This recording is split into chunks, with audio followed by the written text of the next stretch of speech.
Oke, kita mulai aja ya.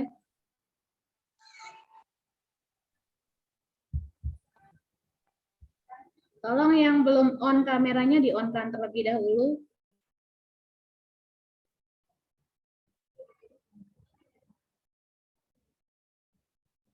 Nisa. Bisa izin dulu Bu, dia ke kamar mandi. Oke dah, kita mulai aja ya walaupun segini. Bismillahirrahmanirrahim. Assalamualaikum warahmatullahi wabarakatuh. Waalaikumsalam warahmatullahi wabarakatuh. Pertemuan kali ini kita melanjutkan pertemuan yang kemarin setelah Anda membahas tentang laporan keuangan berdasarkan standar terbaru. Kali ini kita akan mencoba membahas tentang kas. Saya yakin Anda semua tahu apa itu kas. Sahrul Gunawan, berdasarkan pemaparan materi kemarin, kira-kira Anda tahu nggak kas itu apa?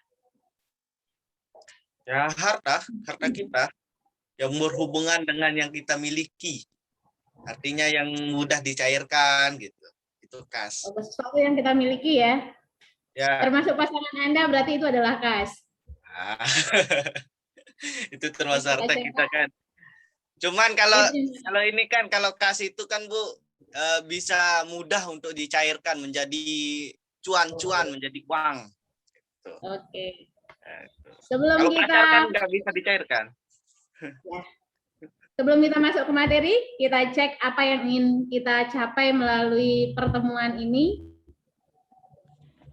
Capaian pada mata kuliah ini, kita atau Anda sebagai mahasiswa, setidaknya dengan belajar ini kita mampu menjelaskan format laporan keuangan yang terbaru nih, berdasarkan PSAK yang terbaru yang berlaku saat ini. Yang kedua, bagaimana kita mampu menjelaskan pengertian kas. Jadi tidak hanya seperti yang tadi, sesuatu yang kita miliki atau harta yang kita miliki. Misalnya nanti kalau ada pertanyaan bahwa pasangan Anda yang Anda miliki apakah kas, kita tidak seperti itu. Biar kita menjelaskan secara gamblang apa itu kas. Yang kedua, yang ketiga, bagaimana Anda akan mengaplikasikan kas kecil. Dan yang keempat itu menganalisa bukti atau voucher system. Sebelum masuk materi, kas, sesuai yang kita bahas minggu kemarin, kas itu sesuatu yang Sahrul Gunawan tadi? Yang mudah untuk dicairkan. Mudah untuk dicairkan.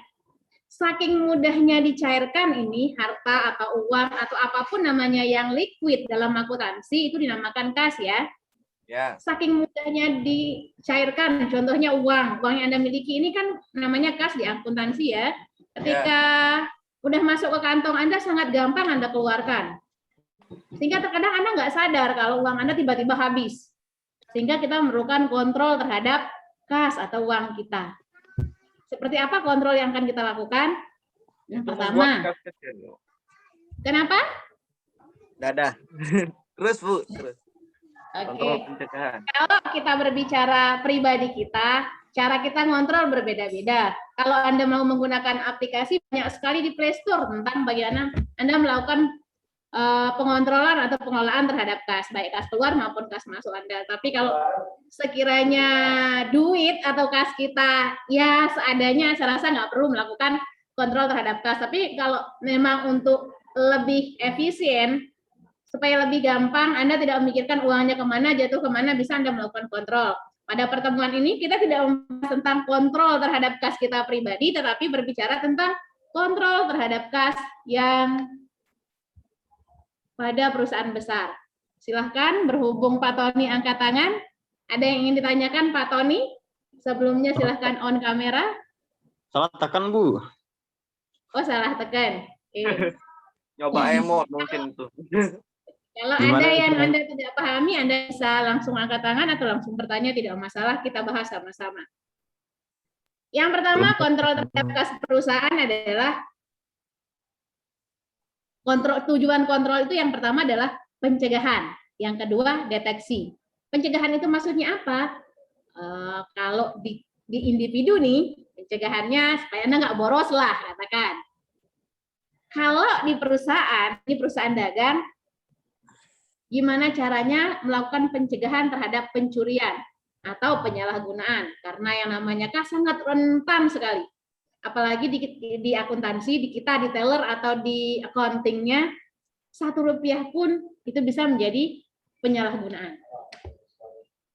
Yang kedua, selain untuk pencegahan, ada untuk kontrol deteksi. Ini dirancang untuk mendeteksi pencurian dan penyalahgunaan kas, agar kita dapat pula mencegahnya. Ada yang mau ditanyakan?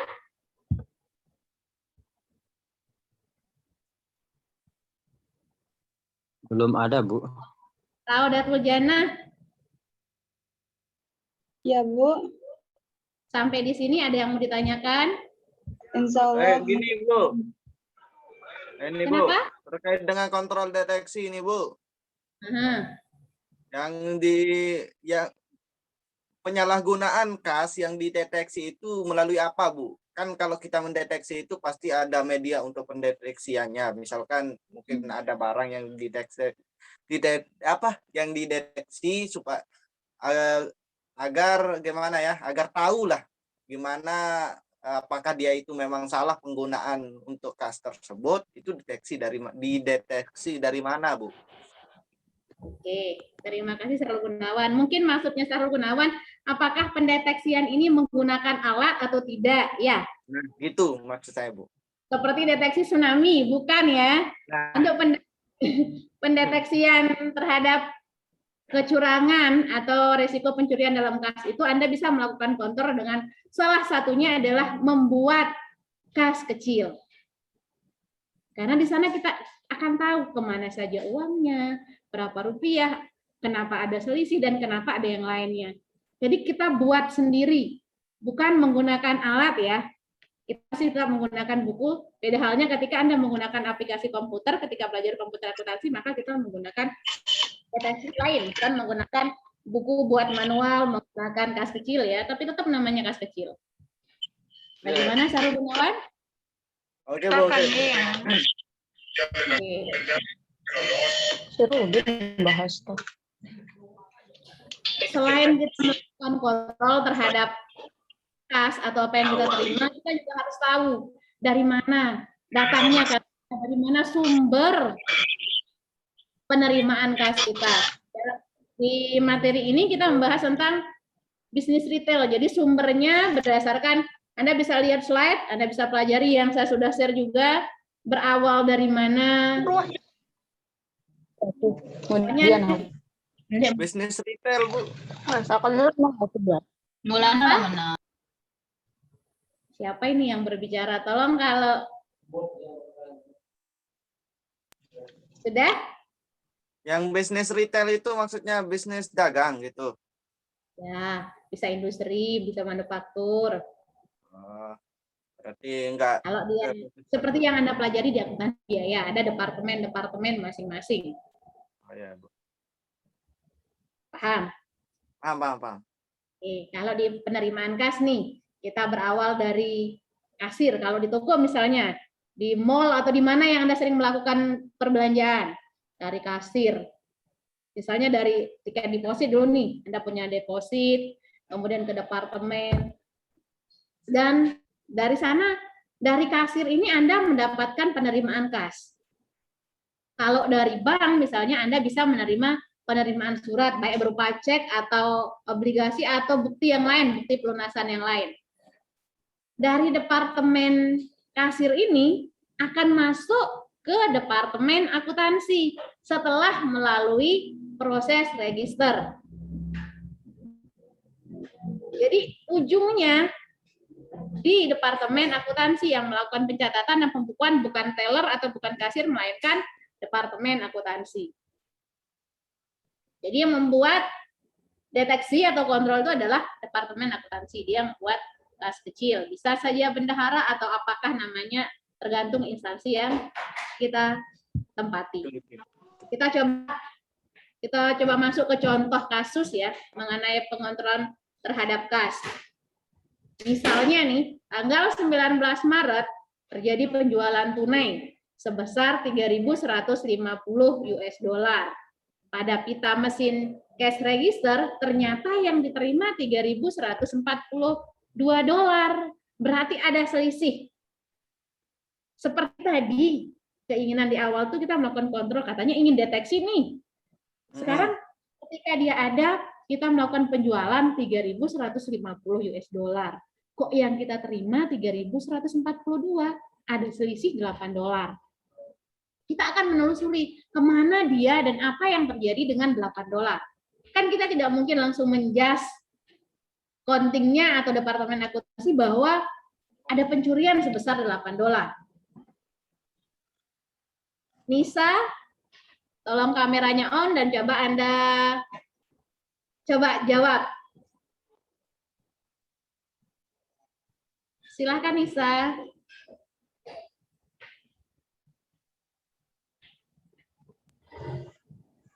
Yuk, dulu. Silahkan Nisa. Apa, Bu? Oke, tadi kan Anda melakukan penjualan nih $3.150. Ternyata yang Anda terima 3.142. Apa yang akan Anda lakukan? Ada selisih nih.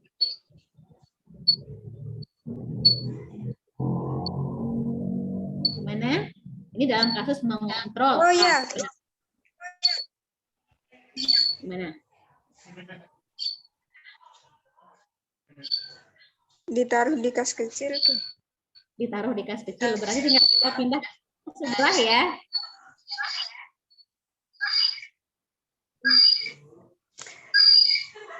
Gimana Nisa? Anu mantul suara kita, Bu, deketan kita sama Padi. Mas, saya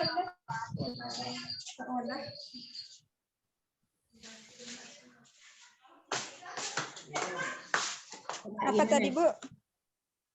Kalau misalnya Anda melakukan penjualan tunai nih $3.150. Ternyata yang Anda terima di tangan atau yang dicatat oleh pita register Anda, cash register Anda $3.142. Ada selisih sebesar $8.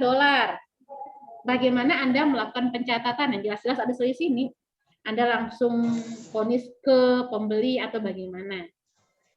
Nah kan Anda dealnya $3.150. Tadi anu nih. Terusin. Gimana Nisa? Nisa. Oke, kita coba ke Raudatul Jannah.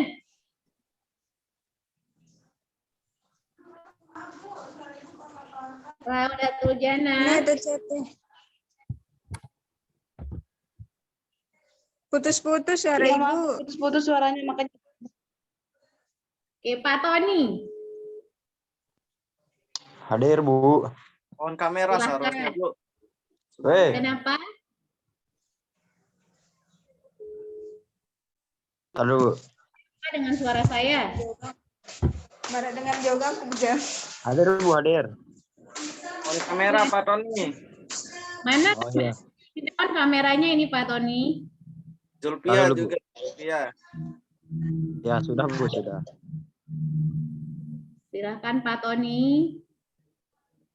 Kan seperti kata Ibu tadi kan, total soalnya kan total penjualan 19 Maret sebesar $3.150.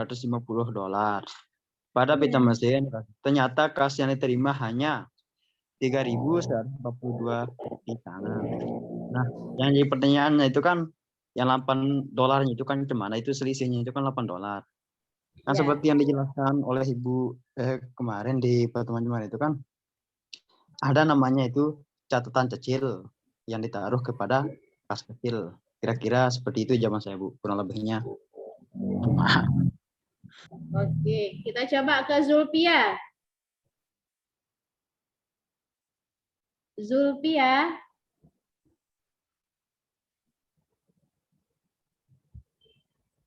Zulpia, kemana Zulpia? Sepertinya Zulpia sedang tertidur. Coba kita ke Sahrul Gunawan. Ya, Bu. Ya, silakan. Jadi di sana kan ada selisih yang memang tidak tahu kemana kan. Nah, Ya. makanya kalau kita mencatatnya itu kan kalau seperti yang saya ketahui dari seperti Ibu kan tadi saya sempat nanya tentang deteksi kan, ada kas kecilnya gitu kan.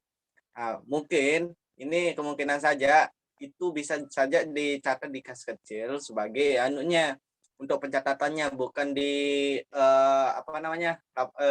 kas yang biasa. Kalau di laporan keuangan kan, kalau kita di laporan keuangan itu kan ada anunya tersendiri, ada akun-akun yang tersendiri. Tapi di sini kan kita bebas, itu kan istilahnya kita buat kayak buku harian itulah, kayak notebook gitu, bisa kita catat di sana. Nanti kita akan nanti dilihat sama mereka itu notebook kita gitu. Itu kan itu dimasukkan ke kas kecil lah gitu. Berarti nanti pengaruh itu apa? Akun yang terpengaruh sama transaksi ini apa? Akunnya itu yang berpengaruh itu ada ada penjualan, terus kas dan penjualan. Nah, kas dan penjualan. Tapi dan juga ada satu juga, Bu. Ada 3 di sana, ada kas, terus penjualan, terus kas berkurang lah. Tapi itu kan bukan akun, itu kan jadi pertanyaan seharusnya. Itu kan bukan akun kan, bukan akun di dalam membuat laporan keuangan, itu kas bertambah itu. Nah, tapi kan ini kita mau buat notebook, ya terserah kita lah, Bu. Kita notebook kita sendiri kan, catatan kita tersendiri, berarti kita bebas lah. Begitu kan? Oke, artinya Sarul Gunawan melakukan kontrol terhadap kas dengan membuat catatan sendiri ya? Ya, membuat catatan tersendiri gitu. Membuat catatan sendiri gitu, Bu. Dari saya sih, Bu. Menurut saya. Okay. Kalau saya buat usaha, mungkin akan seperti itu, Bu. Oke. Kita coba bahas mengenai transaksi tanggal 19 Maret yang Anda melakukan penjualan tunai sebesar $3.150. Ternyata mesin cash register Anda mencatat $3.142, ada selisih sebesar $8. Ketika kita berbicara transaksi ini, kalau Anda ditanya oleh siapapun akun yang terpengaruh, maka akun yang terpengaruh ada 2. Yang pertama itu kas. Ketika Anda melakukan penjualan, kas Anda nambah, posisinya di mana?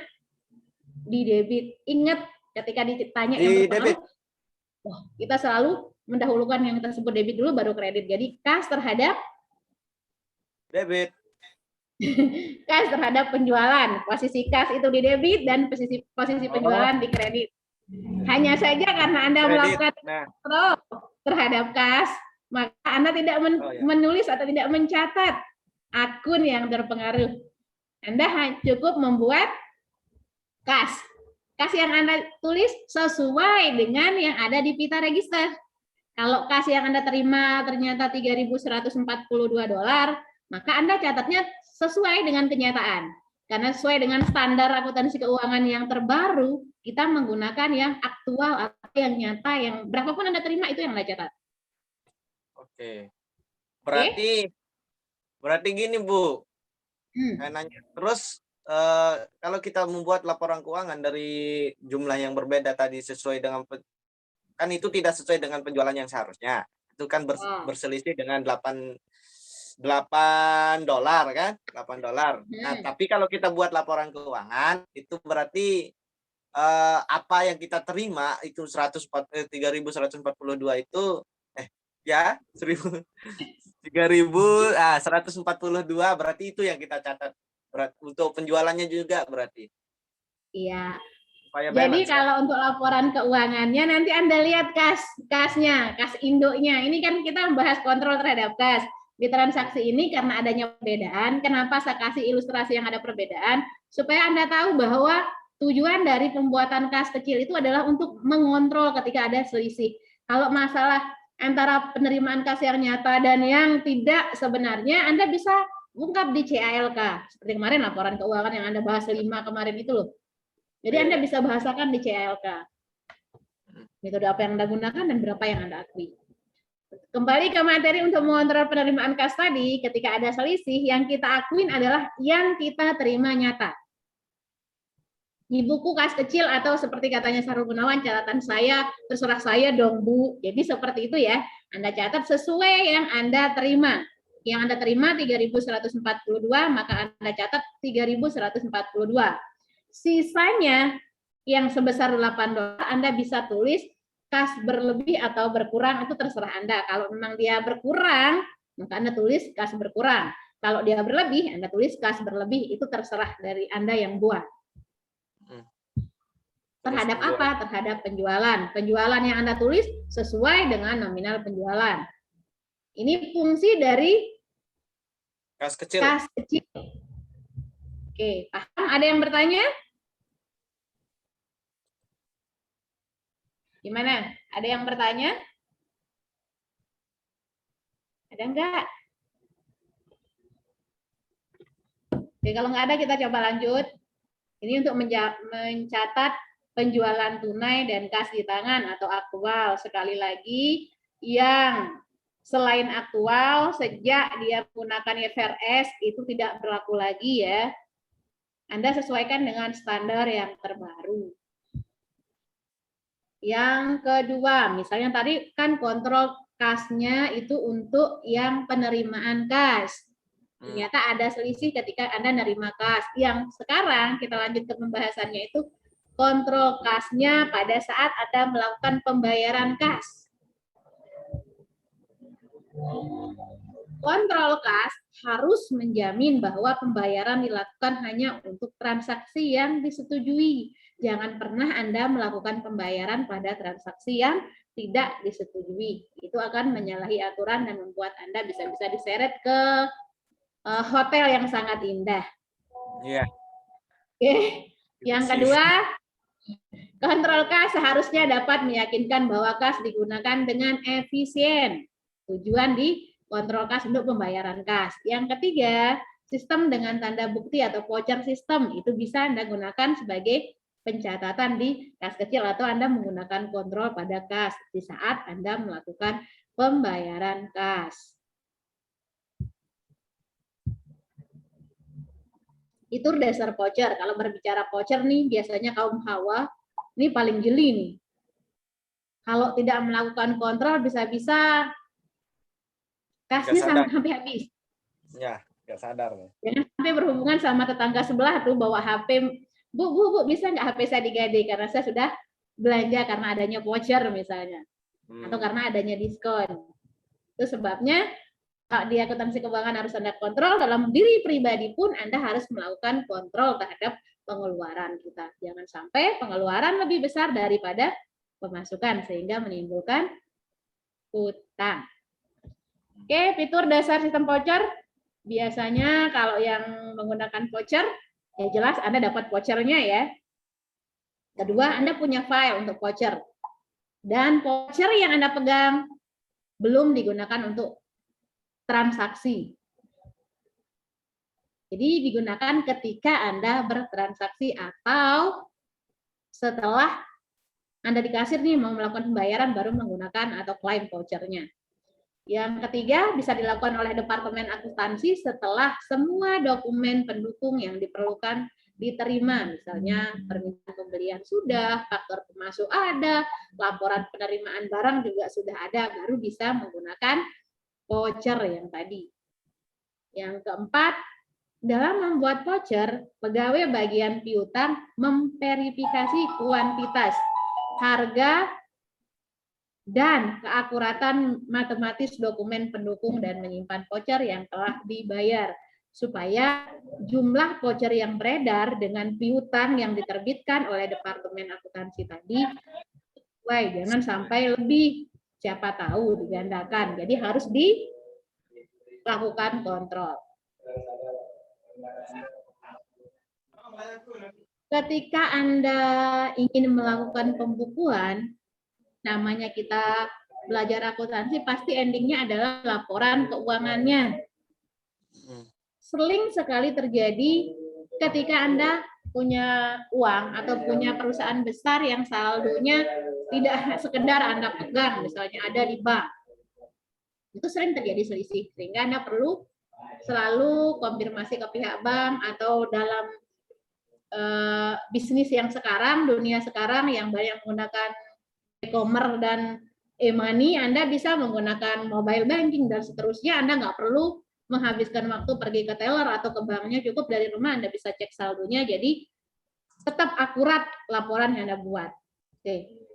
Laporan yang diterima dari bank untuk semua transaksi rekening disebut laporan saldo rekening, yang sering dipermasalahkan oleh teman-teman Anda sebelumnya, seperti kasus kenapa ketika saya menabung, posisi uang saya harusnya bertambah di debit, kenapa dia menjadi kredit di saldo rekening atau di buku rekening, atau namanya laporan saldo rekening atau statement of account. Itu yang sering terjadi.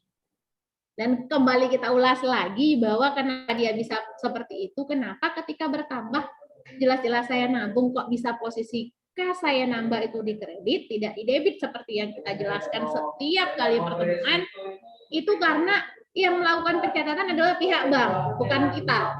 Seandainya Anda yang melakukan pencatatan, ya jelas Anda akan tulis di debit, tetapi karena yang melakukan adalah pihak bank, maka sesuai dengan sistem mereka. Oke, ya, kalau yang mau bertanya ketika materi saya atau statement saya kurang jelas, tidak dipahami, Anda bisa langsung angkat tangan dan bertanya. Kita akan jawab sama-sama, kita bahas sama-sama. Oke? Jadi ketika Anda ragu, Anda takut salah, atau Anda tidak yakinlah dengan diri Anda sendiri, dengan uang Anda, saldo rekening Anda bisa melakukan rekonsiliasi bank.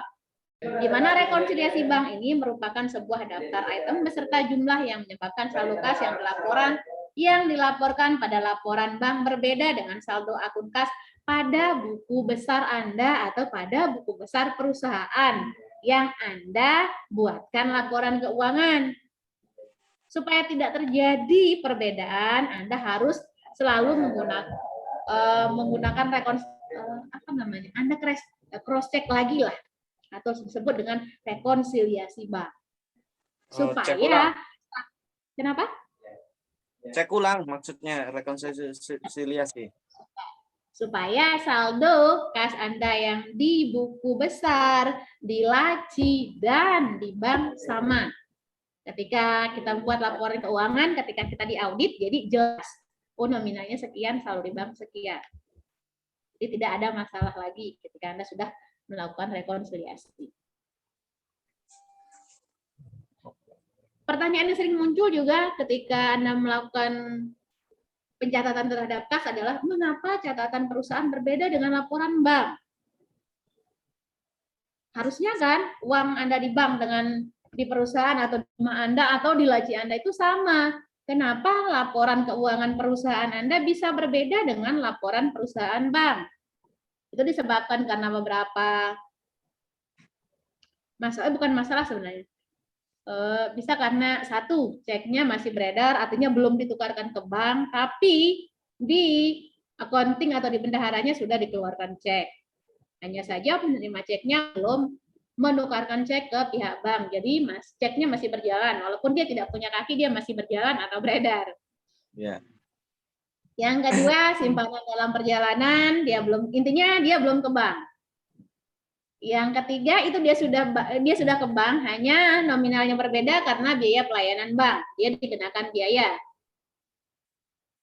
Kemudian yang ketiga itu karena perbedaan penerimaan oleh bank. Bisa saja cek Anda yang menerbitkan adalah BRI, tapi Anda menukarkannya ke bank lain, misalnya ke BNI atau yang lainnya, sehingga penerimaan oleh bank berbeda dengan yang Anda keluarkan. Yang selanjutnya adalah cek kosong atau tidak cukup dananya. Anda buat cek banyak-banyak nih, mentang-mentang pegang cek seenaknya tulis, tahunya saldonya nggak segitu, sehingga ceknya kosong atau nggak bisa ditukarkan. Yang terakhir itu karena kesalahan. Kesalahan bisa saja terjadi kepada siapapun dalam bentuk apapun ya. Jadi jangan pernah kita menilai orang lain, oh dia begini, dia begitu, uangnya begini, uangnya begitu. Nggak usah. Yang penting Anda lakukan apa yang harus Anda lakukan, buat laporan keuangan sesuai standar terbaru, deteksi kecurangan dalam kas dengan cara membuat kontrol terhadap kas, misalnya dengan salah satunya adalah membuat kas kecil, kemudian bagaimana Anda mengaktifkan sistem voucher agar tidak terjadi kesalahan dalam pelaporan keuangan, khususnya di laporan keuangan arus kas. Kalau berbicara penerimaan dan pengeluaran kas, pasti laporannya namanya laporan arus kas. Walaupun pada kenyataannya kas ada di semua laporan keuangan. Oke, selanjutnya setelah Anda buat semuanya, untuk melakukan penyesuaian dari ini, pertama dari akun yang tadi. Anda buat jurnal sudah, buku besar sudah, rekonsiliasi bank sudah. Selanjutnya Anda buat penyesuaian. Tadi kan terjadi kesalahan tuh, ada selisih tuh. Nah, Anda buat penyesuaian. Anda tulis yang sebenarnya berapa. Yang diakui oleh perusahaan Anda berapa. Itu Anda buat ayat jurnal, penyesuaiannya. Ayat penyesuaian atau jurnal penyesuaian. Ini gunanya untuk apa? Ayat jurnal ini harus dibuat penyesuaiannya di sisi depositor yang ada di rekonsiliasi bank. Tadi kan selisih itu ada biaya admin, biaya macam-macamnya nih di bank. Anda harus buat jurnal penyesuaiannya supaya sama dengan kas Anda di buku besar. Antara yang sudah Anda rekonsiliasi dengan akun kas di buku besar. Ini di sisi depositornya ya, bukan di sisi bank. Oke, kita lanjut ke yang tadi, tujuan kita kontrol itu terhadap kas kecil ya. Namanya kalau ada kas kecil berarti kas besar atau ada ibunya ya, atau anak kasnya, ada induk di perusahaannya. Biasanya ini untuk perusahaan yang punya cabang, punya anak. Jadi dia perlu melakukan kontrol terhadap anak-anaknya, bisa dilihat dari kas kecilnya. Kalau kita pribadi manusia bisa kontrol terhadap diri kita pribadi, nggak perlu Anda buat kas kecil, intinya tetap mengontrol diri dalam pengeluaran kas atau pengeluaran uang. Kalau di perusahaan retail ini, dia membuat kontrolnya menggunakan kas kecil untuk meminimalisir kesalahan pencatatan kasnya. Kita coba ilustrasi transaksi untuk penggunaan kas kecil ya. Misalnya pada tanggal 1 Agustus, Anda atau PTA atau PTB terserah Anda mengeluarkan cek, ada nomor cek, setiap cek pasti ada nomornya, sebesar $100 untuk pembuatan dana kas kecil. Nisa, kira-kira kalau kita mengeluarkan cek nih sebesar $100 untuk pembuatan dana kas kecil, kira-kira akun apa yang terpengaruh, Nisa?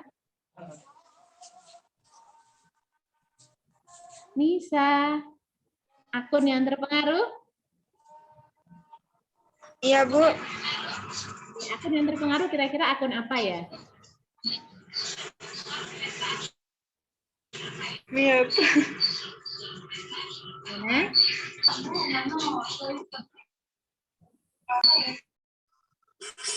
Kata dia dari tadi, Bu, bisa bilang WiFi kampus soalnya, Bu, banyak yang make. oh, nggak apa-apa. Misalnya nih, tanggal 1 Agustus, Nisa mengeluarkan cek sebesar $100 untuk pembuatan dana kas kecil. Kira-kira akun apa yang terpengaruh ketika Anda mengeluarkan kas untuk pembuatan dana kas kecil? Akun apakah yang terpengaruh? Kas berkurang. Kas dan kas kecil.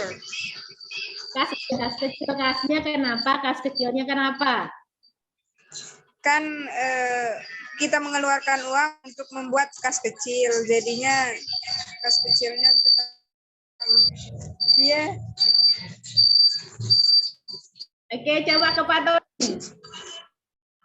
Iya. Bu. Ya, kalau Anda keluarkan uang nih, keluarkan cek sebesar $100, Anda gunakan untuk pembuatan dana kas kecil. Kira-kira akun apa yang terpengaruh? Akun kas yang berpengaruh. Ya, kasnya kenapa? Dia berkurang. Tetaplah dia, Bu, akun kasnya. Kenapa, Pak Tony? Akun kasnya tetap cuma pindah tempat aja. Akun kasnya tetap cuma pindah Kasnya saja. tetap Jadi cuma pindah tempat saja. kalau akun kasnya tetap, lalu bagaimana kita melakukan pencatatannya? Pencatatannya Ya, tinggal ditulis. Gitu. Kan Tinggal ditulis pindah gitu akun Simpel. kas dipindah gitu. enggak sih, Bu. Kan ditulis kas kecilnya berapa, kasnya itu kan tetap kan ini mengeluarkan cek. Cuma ceknya saja Iya. kan tidak digunakan. Oh iya. Berarti kasnya tetap ini menggunakan cek tidak digunakan. Akun yang kita tulis akun kas saja, kas berpindah gitu ya. Kas kecil ditulis. Kas kecil Oh, kas sama kecil kita tulis. Kas besarnya nggak ada. enggak ada kan ini kita kan pembuatan dana kas kecil. Oke. Kita Kan kita coba bahas- bahas. Atau Sahrul kan kita Gunawan bahas. mau berargumen? Kas kecil ini, Bu. Nanti dah, Bu. Ngerti? Nanti, Oh, iya. nanti. Ngerti ya. 1 Agustus, misalnya perusahaan A mengeluarkan cek nomornya sekian, nominalnya $100 untuk pembuatan dana kas kecil. Pada dasarnya, kasnya tidak kemana-mana, hanya berpindah posisi. Tapi karena Anda seorang accounting, Anda harus melakukan pencatatan. Berpindahnya itu ada maknanya. Dia kemana? Kas kecil. Yang bertambah apa?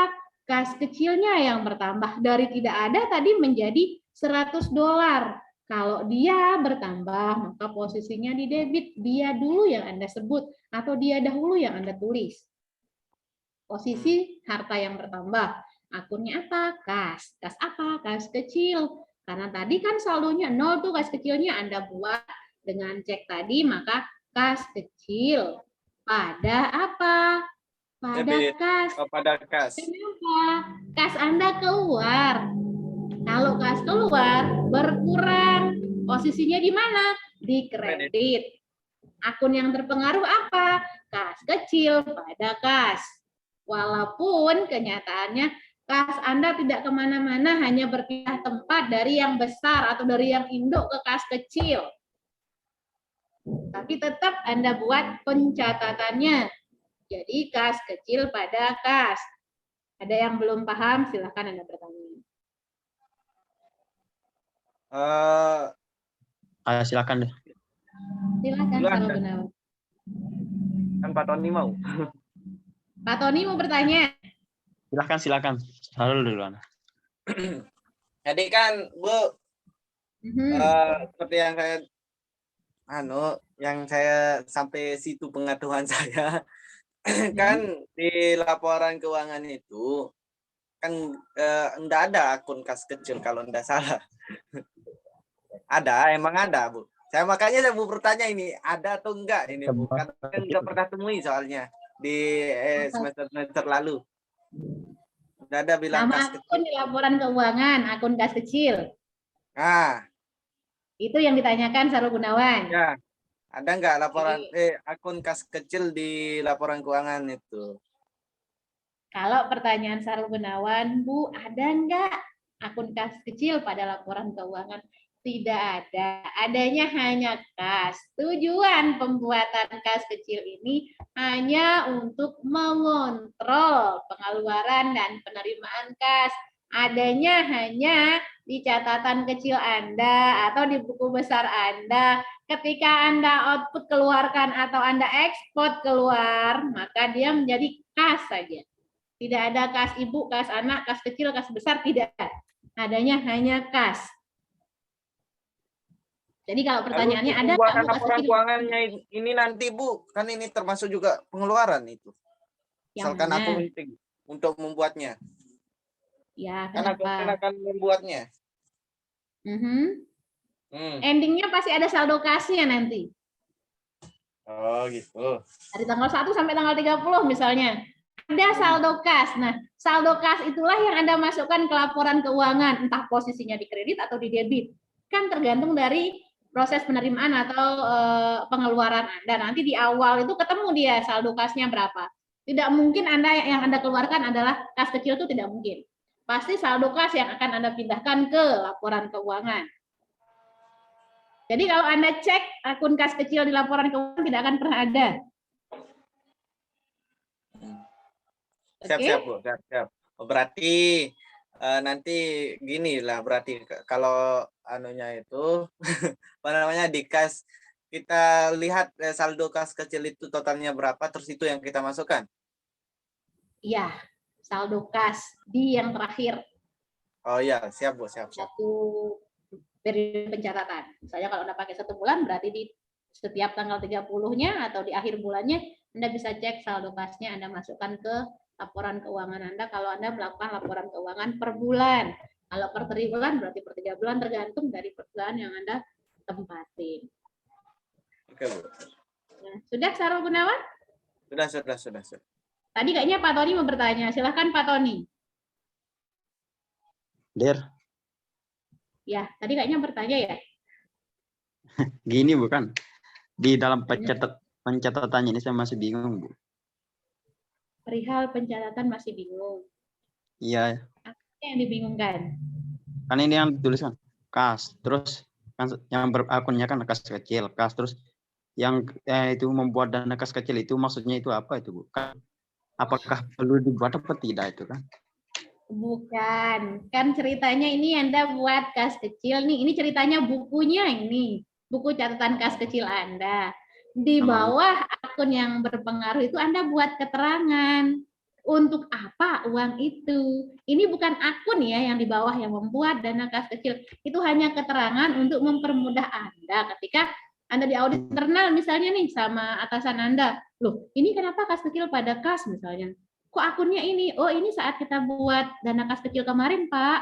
Nah, jadi Anda nggak perlu mengingat-ingat atau mengada-ada, ini untuk ini, untuk itu. Enggak. Karena sudah ada di catatan Anda. Ada keterangannya. Ini bukan akunnya ya, Pak Tony. Yang membuat dana kas kecil itu adalah keterangan untuk mempermudah Anda dalam mempertanggungjawabkan apa yang kita tulis. Bagaimana, Pak Tony? Bisa dimengerti. Oke, ada lagi yang lain kok tidak ada suaranya ini. Raudatul Jannah. Ya, Bu. Tidak ada pertanyaan, sudah paham? Insya Allah, Bu. Cuma satu sih saya mau bertanya. Yang awal tadi kan yang $8 itu kita ambilnya di mana? Kalau misalkan di bank bilang itu sudah sesuai dengan yang keluar dari cek itu, sedangkan yang kita dapatkan tidak sesuai, Bu. $8 keluar dari cek sebentar. Yang diproses $8 tadi itu jualan kita, nggak ada sangkut pautnya dengan bank. Di pencatatan pribadi kita ya. Kalau yang cek, pengeluaran cek itu adanya ketika Anda buat dana kas kecil. Itu baru melibatkan pihak bank karena Anda menerbitkan cek. Kalau yang selisih $8 tadi, itu transaksi jual beli yang Anda lakukan.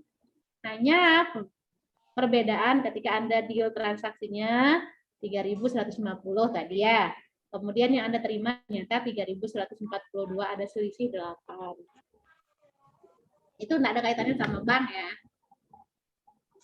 Oh, ya dah, Bu. Cuman itu aja. Atau kalau pengen lebih jelasnya lagi nggak masalah, Anda bisa bertanya di kolom chat atau Anda bisa bertanya di kelas yang sudah kita bentuk untuk penambahan wawasan akuntansi. Atau di mana bisa. Kalau Anda memang tidak paham bisa saya ulang atau kita lanjut ke materi selanjutnya. Gimana Raudatul Jannah? Kita ulang dari tadi atau kita lanjutkan? Lanjutkan saja dah, Bu. Lanjutkan. Jadi nanti kalau tidak paham bisa bertanya kembali ya. Nisa sudah tadi ya. Iya, Bu. Ini yang tidak pernah bersuara nih. Deva. Deva, apakah Deva tertidur? Hadir, Bu. Deva ada yang bertanyakan? Enggak ada, Bu. Udah paham? Insya Allah. Oke, kalau gitu coba saya kasih tahu, saya kasih itu apa? Apa, Bu? Kasih itu apa?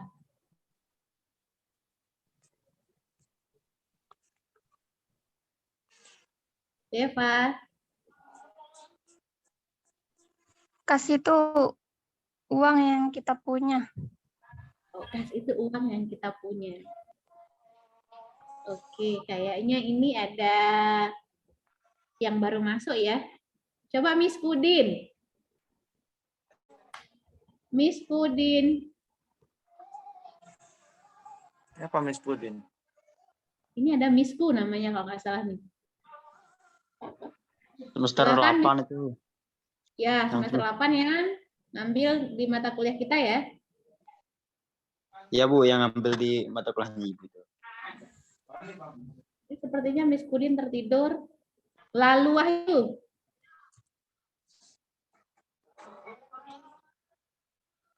Lalu Bu. Wahyu. Ya, Bu. Gimanakah suaranya? Wahyu, dari presentasi yang awal sampai pembuatan dana kas kecil ini ada yang belum dipahami? Nggak ada sih, Bu. Hah? Nggak ada. Nggak ada, berarti udah paham ya? Insya Allah. Oke, kalau gitu coba saya tanya, dana kas kecil ini gunanya untuk apa? Itu catatan tambahan jika kita itu, Bu, apa namanya? Ya, lupa, Bu. Oke, itu digunakan untuk mengontrol kas ya. Oke, tadi kan ada yang bertanya, kita coba lagi ke transaksi. Ketika Anda kas kecil itu sudah digunakan. Tadi ketika pembuatan, sekarang kita coba ke ketika dia digunakan. Misalnya pada akhir, tadi kan awal Agustus ya, tanggal 1, Anda buat dana kas kecil tadi, yang diambil dari kas. Nah, ternyata pada akhir Agustus, kas kecil yang telah digunakan untuk pengeluaran. 1, pengeluaran kantor $28.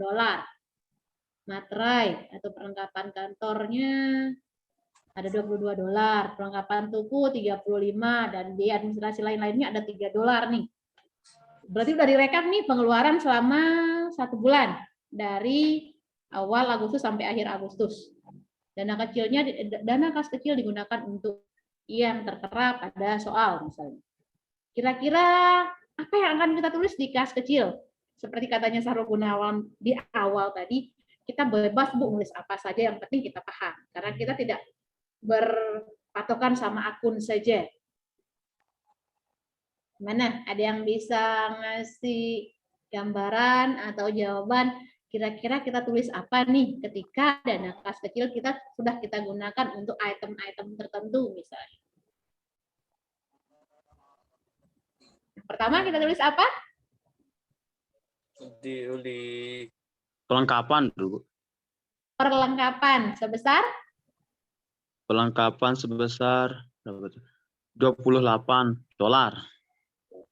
Kenapa perlengkapan yang dahulu kita tulis? Benar ke karena perlengkapan. itu posisinya di debit.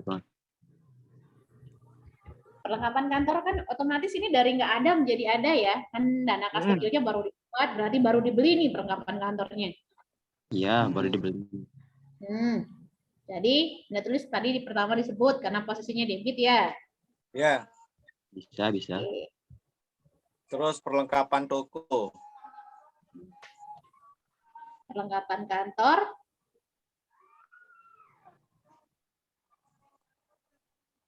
Kenapa kalau yang saya buat di slide, kenapa menjadi 50?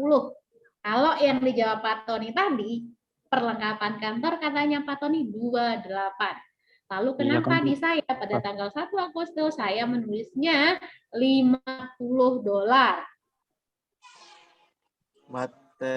Materi perlengkapan.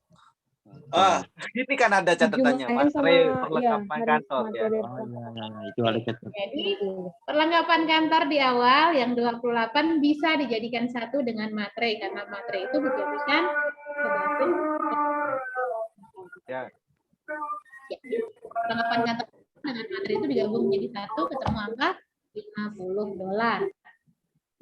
Paham Pak Tony? Paham. Oke, perlengkapan kantornya nambah karena dari tidak ada menjadi ada. Anda beli. Yang kedua itu perlengkapan toko. Kasusnya sama, posisinya debit juga. Karena dari seperti yang tadi dari ada menjadi dari ada menjadi tidak ada. Dari tidak ada menjadi ada, kan Anda beli. $35 itu kan. Perlengkapan toko.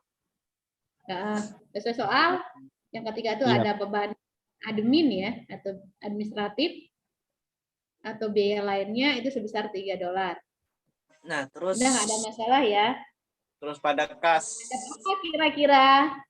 kas. Oh, terhadap Kasnya kan kas. yang berkurang. Oke. Berarti Anda sudah paham ya? Ya. Kasnya sebesar, tinggal kita jumlahkan total semuanya. Jumlahannya 88 dolar. Benar tuh. Benar $88 kan? Ya, Bukan. ya benar $88. Tidak ada yang mau ditanyakan. Kalau pengisian kembalian kas kecil itu kan keterangannya. Nah, jelas Ya, sekarang. kasnya udah. Dan kas kecilnya tinggal sedikit, tinggal diisi lagi gitu. Keterangan Anda buatkan lagi. Ya, ya. Oke. Saya rasa materi untuk kas kecil kita cukup sampai di sini, materi kasnya sampai di sini.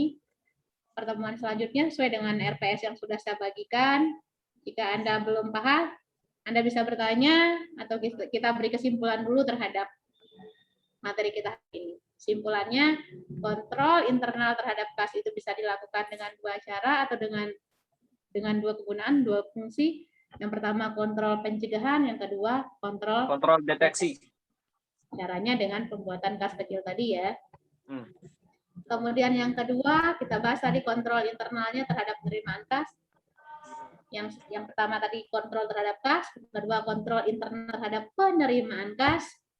Dari mana saja sumbernya? Dari penjualan tunai dan dari surat.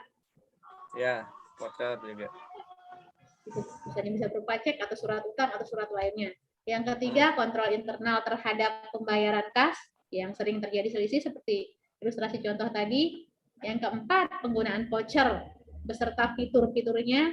Yang kelima, penggunaan kas kecil atau petty cash untuk transaksi-transaksi kecil. Itu saja materinya. Silahkan kalau Anda mau bertanya, saya kasih waktu seluas-luasnya.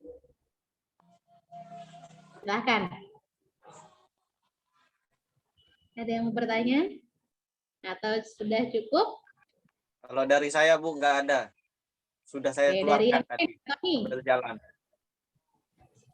Saya nggak bertemu juga.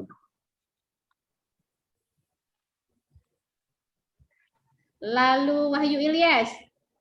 Silakan siapa yang mau bertanya? Silakan yang mau bertanya. Sebelum kita akhiri, jadi jangan kita pulang membawa beban. Silakan Anda boleh bertanya apapun seputar mata kuliah kita yang Anda belum pahami. Yang jelas output kita ke laporan keuangan. Jangan sampai belajar ini menjadi beban buat Anda nantinya. Oke, nggak ada pertanyaan? Nggak ada mungkin. Oke, kalau nggak ada, silakan Anda bisa isi absen. Gimana? Kita akhiri pertemuan kita. Yang merasa tidak jelas bisa menghubungi saya langsung atau kita ketemu di kelas yang kita bentuk untuk pembahasan ulang materi akuntansi yang belum menguasai akuntansi dasar. Sekian, mohon maaf bila ada kesalahan. Assalamualaikum warahmatullahi wabarakatuh. Waalaikumsalam.